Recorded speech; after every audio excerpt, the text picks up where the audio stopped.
పహల్గామ్కు ప్రతీకారం 9 పాక్ టెర్రరిస్ట్ క్యాంపులపై భారత్ వైమానిక దాడులు అంటూ చూస్తాం. చూడండి, ఇక ఉగ్రవాదుల మృతదేహాలకు నివాళులు అర్పిస్తున్నటువంటి పాకిస్తాన్ ఆర్మీ అట. ఇంత దారుణంగా ఉన్నాక మనం ఏం చేస్తాం? వీళ్ళని పాకిస్తాన్కు సంబంధించినటువంటి ఉగ్రవాదులను మనం మట్టుపెడితే ఈ పాకిస్తాన్ ఆర్మీ పోయి వాళ్ళకి నివాళులు అర్పిస్తూ ఉందంటే ఏ విధంగా ఉగ్రవాదులను ఉగ్రవాద శిబిరాలను ఏ విధంగా పెంచి పోషిస్తుందో మనందరం కూడా అర్థం చేసుకోవచ్చు. ఫస్ట్ పాకిస్తాన్ ఆర్మీని మట్టుపెట్టాలి, తప్పేం లేదు. జైషే మహమ్మద్ చూడండి, ఇగో పాకిస్తాన్ మళ్ళీ ఉద్రిక్తలు పెంచితే ప్రతీకారానికి భారత్ సిద్ధమంటూ జాతీయ భద్రతా సలహాదారు అజిత్ దోవల్ 100% అజిత్ దోవల్ రెడీగా ఉన్నాడు. ఏదని చేయడానికి రెడీ అయిపోయాడు. చాలా పకడ్బందీగా ఉగ్రవాద భారత్ దాడిలో ధ్వంసమైన టెర్రరిస్టుల క్యాంపు సర్జికల్ స్ట్రైక్ను ధృవీకరించిన పాక్ 25 మంది చనిపోయినట్టు బుకాయింపు అంటూ చూస్తాం. 25 మందిగా దాదాపు చాలామంది చనిపోయినట్టుగా తెలుస్తూ ఉంది.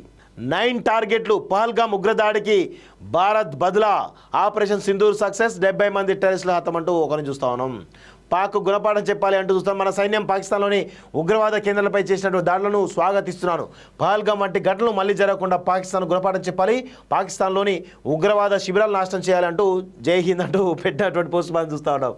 విదేశాల్లో ఉన్నత విద్యను చదువుకోవాలని అనుకుంటున్నారా? అయితే వెంటనే ఫ్లైగ్రాడ్ ఓవర్సీస్ ఎడ్యుకేషన్ కన్సల్టెన్సీని సంప్రదించండి. మీ విదేశీ కలలను సాకారం చేసుకోండి. ఫ్లైగ్రాడ్